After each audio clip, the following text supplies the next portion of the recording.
All right, thank you, Greg.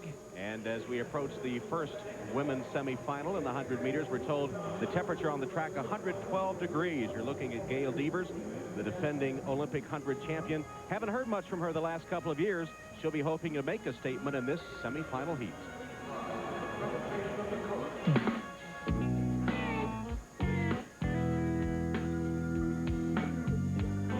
My focus for 96 is definitely to go into Atlanta, and I'm panning for gold. I'm looking to repeat in the 100 meters and also to do what I didn't do in 1992 in the 100-meter hurdles. It is one of the most memorable and most painful images from the 92 Olympics. Devers falling just a few strides away from a second Olympic gold medal. Somewhere along in my lifetime, I've reached deep down inside myself to find that inner strength to keep going, regardless of any obstacles that I may have to face. And definitely in my career, I've had a lot of injuries and illnesses. And it's what I've been taught from my parents and my support group is that never give up attitude. Some questioned her readiness approaching these Olympic trials, but she ended all those doubts. 10.96 in the first round and 10.99 in the quarterfinals. Now let's take a look at the lane assignments. In lane 1, Zundra Feagin just completed her senior year at LSU, the NCAA 200-meter champion. In lane 2, Benita Kelley will be a junior at Illinois.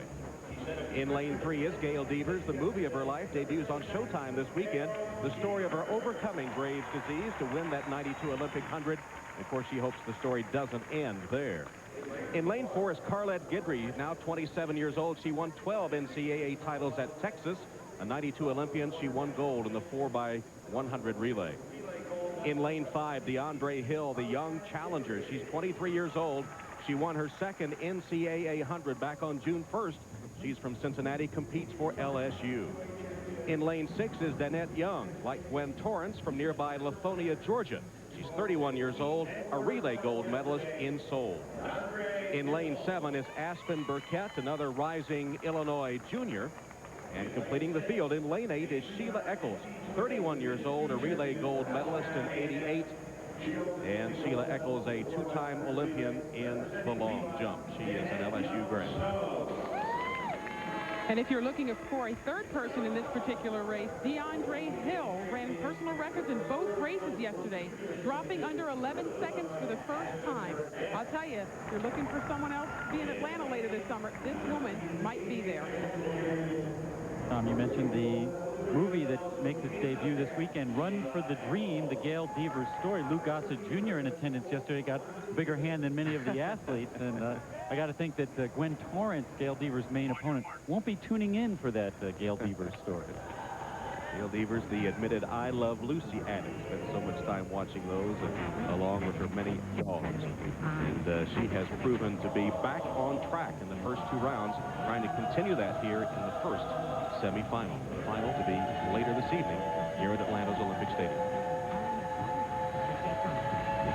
Interesting that her coach Bobby Kersey says she doesn't have an innate sprinter's nastiness. She needs to be more aggressive.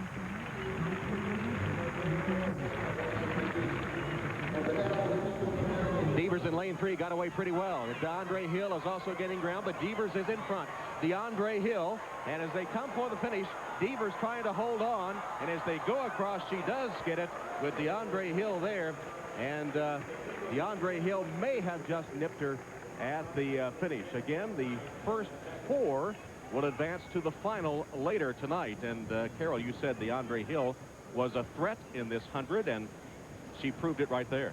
She definitely did, but I'll have to say, watching Gwen in that particular race, Gwen got to where she needed to be, and then she backed down a little bit. Deandre Hill is just really, really running very well, running with a lot of confidence. If you take a look at the clock that they have down there, she has run another personal record. Right here, Gail Devers is just gliding along, saying, okay, let's save it for the final.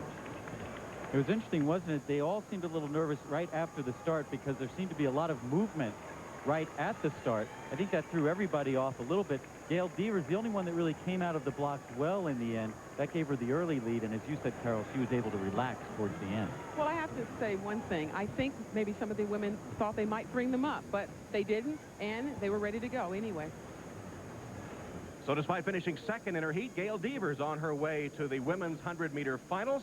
Deandre Hill winning that semifinal, with Guidry and Young-Stone also qualifying for the final later tonight. Welcome back to Atlanta, the second semifinal in the women's 100 featuring Gwen Torrance. She's reluctant to admit it, but she does feel the pressure of expectations from hometown fans. Almost daily, she drove by the spot that would become Olympic Stadium.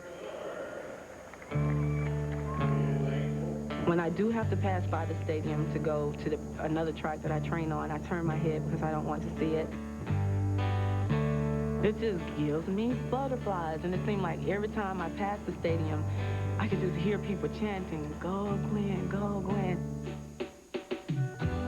I wanted my first step on this track to be for the games. I just didn't want to run here until the Olympic Games, but I know I had to come for the trials, and I'm okay with that now. I think I was just too afraid of anything. I think that was the main thing, just too afraid of, you know, what if I don't get to run in it at the games? What if I don't make the team? But I don't think I feel that way anymore.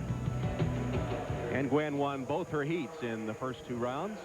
Let's take a look at the lane assignments in the second semifinal. Lane 1, Juan Bell from Division II Cal State Humboldt. In lane 2, Holli Hyche, who won 7 NCAA titles at Indiana State.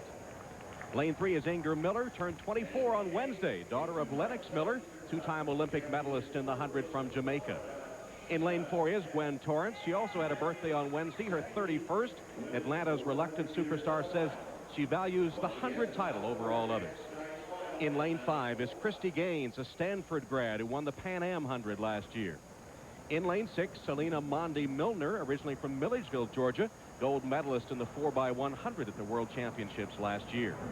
Lane 7, Cheryl Taplin on 3 NCAA champion relay teams at LSU. And in lane 8, Kisha Jett. She has the right sprinter's name, doesn't she? She'll be a junior at Florida. Well, Gwen Torrance is definitely the one to watch here. When we saw her the other day, she said that she didn't care if she did not win this particular race. The most important thing for her here at the Olympic trials is to be on that team, obviously setting herself up to win the gold medal later this summer. It's funny to hear her talk about being a little nervous in the lead up to these trials and to the games. Back in 1984, after her freshman year in college, she qualified for the Olympic trials but didn't go, said she was too scared to show up for LA for the Olympic trials.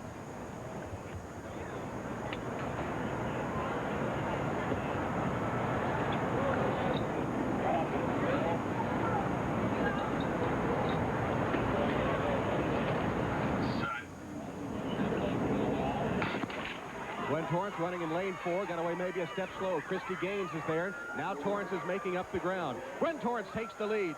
Chryste Gaines is there second in gaining, but as they come to the finish, it will be Gwen Torrance. Chryste Gaines was second, and Inger Miller apparently finished third. Well, Gwen Torrance looks like under 11 seconds again, 10.99. She did get away from the start a step slower than normal, but for Gwen, that's okay because the rest of her race was so strong. You know, each time you run a race at the Olympic trials, you have 4 rounds. It's like pieces of a puzzle. If you don't get one thing right here, you try to get all the pieces together, so finally when you get to the finals, you've got a complete puzzle. But she looks very good here and running very, very relaxed. Very hard to relax, though, when the woman in blue, Chryste Gaines, is right alongside you, pressing you the whole way.